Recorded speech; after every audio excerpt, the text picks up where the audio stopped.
let's see the column editing options in Cype 3D. To do this, we open the bar menu at the top of the interface and select Edit Columns.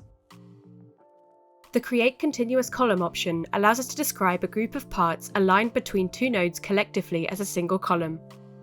We select the initial node of the first part with the left mouse button, and then select the final node of the last part that we want to form the column.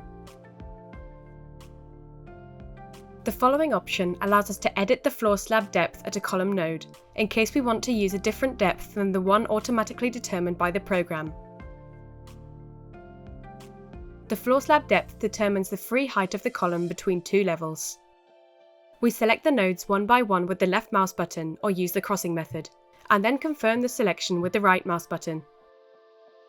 In the window that appears, we can either specify that the floor slab depth is defined by the program or assign it manually, in which case we enter the value in the corresponding field.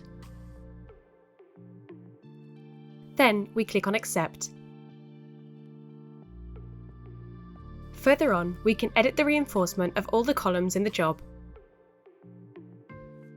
We select the column we want to start from with the left mouse button.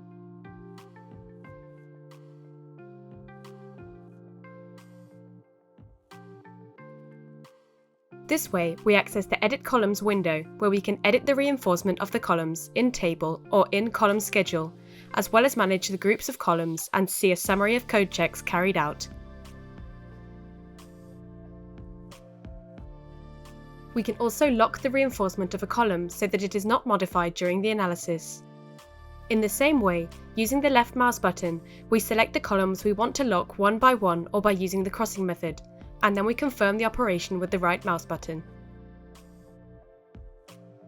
If there are columns with locked reinforcement, we activate the unlock function, which reverses the operation. To edit the reference of a column, we select the corresponding option and click on the relevant column. Then we type in the new reference and accept the window. Finally, we can number all the columns in the job consecutively. After clicking on the option, the program warns us that the columns are numbered in the direction from the smallest to the greatest y coordinate, for those having the same y coordinate, from the smallest to the greatest x coordinate. All this is carried out based on the initial reference that must be entered. Finally, we click on Accept.